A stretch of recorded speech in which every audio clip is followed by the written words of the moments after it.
This is my midday video, and some significant things happening here.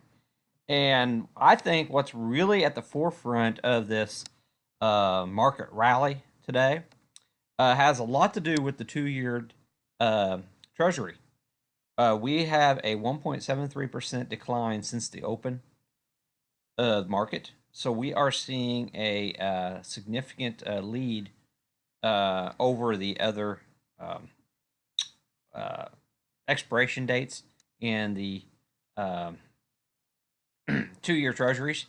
And the 2 year treasuries for the past month have been the safe haven. The traders have been rushing into the 2 year, causing an inverted yield curve, per se, in the 2 year treasury. And today we seem to be selling off the 2 year treasury. People are taking on some risk uh, at these extreme lows in the market. So this is the first real sign of a change of character since, well, the December 3rd. I mean, this is the first clear day that we are crossing out above this inverted yield curve scenario. So very bullish signal. Maybe it's short lived, maybe it's not, but seeing this resolution in the market is very important for any type of end of year rally. And I do see longer term continuation, but I also think that we are putting in a short term bottom for a bear flag continuation pattern. Our VIX, since the European close, right about that time frame, we have been coming in significantly on our VIX. So in the past hour and a half, we went from range highs back down here to range lows, and we were right here at the mean for our market maker move. So, in my opinion, we're probably near the highs for the day on the markets. But considering the relative sell off in the markets, you never know. But we do have some support in our VIX. So here's where the bears would likely try to defend the volatility index. And what was the real tell that the markets were in a transition today? Right out of the gate, here we are, 9:30. Right here, we were at the 108.10 area, and right out of the gate, the volatility for the volatility index, the VIVX measures the volatility of the volatility index. I know it's a little confusing there, but our volatility in our VIX was dramatically coming in, despite the fact the VIX was putting in higher highs, and the that's not really a bullish scenario for the VIX. It's a bullish scenario for the markets, but not a bullish scenario for the VIX. And we're already down to a 98.76 on our 5 minute. And if you go out here, that has, we opened right up near here, and right around the 108.10 area. That's where we opened, and it's come in hard on our VIX volatility. And so, yeah, we're still at a heightened level on our VIX volatility. Just keep that in mind. But it does look promising that we might see an end of the year rally. And a lot of this has been drawn for people taking, they're wanting to realize their tax losses for the 2008 calendar year. So all the losses that they've had this year, they want to take it for tax purposes. And by having this squeeze today, that's the first indication that the tax selling event, all these traders running to the door to take their tax losses, it's probably slowly but surely for this year running its course. And seeing this type of a move with only a few days left, uh, it's going to be increasingly more difficult with these heightened volatilities for put buyers to continue to push the market slower. In my opinion, we're probably actually going to get an end of year rally because most of that end of year tax selling is probably about over with. And then if you use our market market webs or market maker indicators, we came right down to that buy line on our market maker uh, signals and had a responsive buy in our financials today. And that was about the same time, about the time that the European close hit, and we started seeing buying coming into the financials along with the other sectors.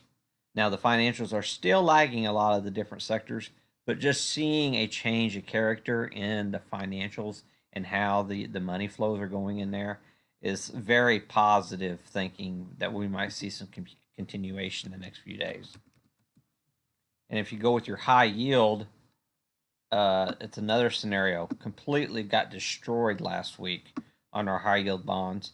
Um, we have an inside day. I would have much rather to say that the selling pressure was over with. I would have loved to seen this a complete reversal candle. Where we opened above the body. That would have been a very bullish signal for continuation of my book. But not seeing that, I'm hesitant to take. You don't want to be taking huge long positions on this short squeeze today because that's what it is. And we had over 2 million SPY SPY 2 million. The volume was 2 million orders pre-market on SPY, and that is extremely high. And think about, this is right after Christmas. A lot of people are on vacation and stuff, and to have 2 million SPY orders before the market even opens, that tends to be more bearish. So just keep that in mind. And this not popping like it has, you got to be very careful trying to push your longs here. Whenever I'm trying to call out a bottom in the markets, I want to see critical stocks leading the way on volume and price. And what I go to is the market maker the market maker list on Thinkorswim, and Apple, which is a backbone for so many different markets. It's part of the Nasdaq. It's part of the XLK, your technology ETF, and it's part of your Dow Jones. So it's a major component of the markets, and to see it leading the markets on volume and on the net percentage move, very bullish indication that we might have a short-term bottom. And we all know Apple's buying billions of shares back on top of that. So, it's a very positive situation for the markets. Another one is Microsoft, which is the primary holding in the XLK, the technology ETF, and to see it up considerably today, and it's right near its all-time highs anyway, and to see it already popping like it is, very bullish scenario for the markets. Facebook had a Citron upgrade today, and here you go, $7.70 up off the news. It is just rocking today. So Facebook is one of your fangs. Okay, and then you have Citigroup in the top 5. And to see a bank in the top 5, that says a lot about these markets. That, hey, we might have turned the corner. That whenever you have the banks as one of the main leaders, that's something you need to really start paying attention to. And then you have some of your semiconductors, like your Cisco. I'm actually surprised to see that up as much as it is, but it has been a strong stock in the past. Wells Fargo, that's another bank.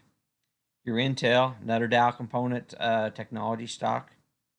And then what's really driving the markets today, that's your energy space. We've seen a little bit of weakness in the dollar today, and it's caused a massive short squeeze in your energy space. And your ExxonMobil is rocking today based off the huge move in crude oil prices. And I mean, crude has not seen a move like this for a very long time. So that started it all off. The squeeze in the energy space really started the squeeze in all the rest of the markets, in my opinion. Okay, so just keep that one in mind. And then plus you have a more defensive name, that's your Pfizer. But pretty much it's your technology and your energy, your technology, and a little bit of your financials are driving this market squeeze today. So just keep that in mind, that those are spaces that seem to be leading the way today. And I'm a little disappointed that Boeing is not participating stronger than what because it's had a massive sell off too. So that means our industrials are kind of lagging a little bit here. And then Amazon, it caught a uh, came out with very. It said it had a record sales for the holiday season. Came out this morning, and it was up $80 earlier, 80 some dollars earlier. It looks like it's come back in a little bit. So very strong sales out of Amazon, and very good for the entire retail space. But I don't see any other retailers really standing out here on volume in the top in the leadership board.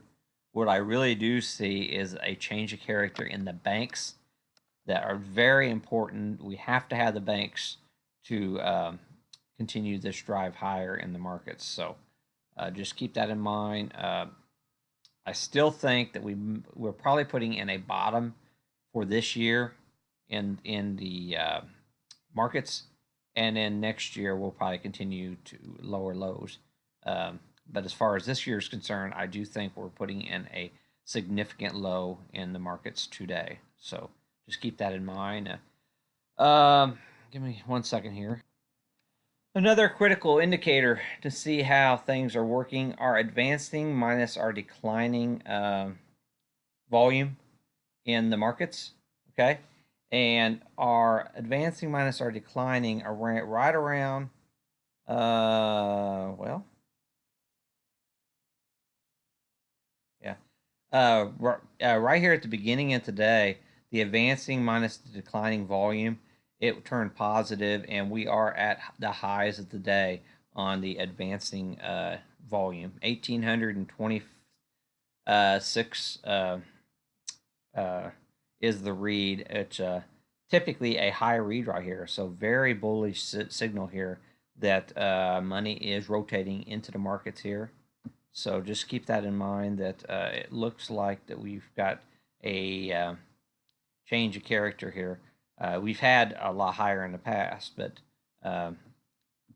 just something to keep on your radar that the advancing really does seem to be very strong here. And it happened, it really, the buyers started coming in here right around, well, let's see here. I got my times off here a little bit. 12, 11, 10:30. Yeah, it looks like they really started pouring in here right around 10:45, and it just took off to the races. And we're just holding out here at the highs of the day. And it seems like we've topped out. We may put out volume up here at the top or roll back over. I'm not for sure what's going to happen yet, but given the idea of what's happening in the financials, I do think we're probably going to close near these highs, if not higher today. Okay, that's all I got to say. And good luck and be careful with your shorts because I think they're in a lot of jeopardy here.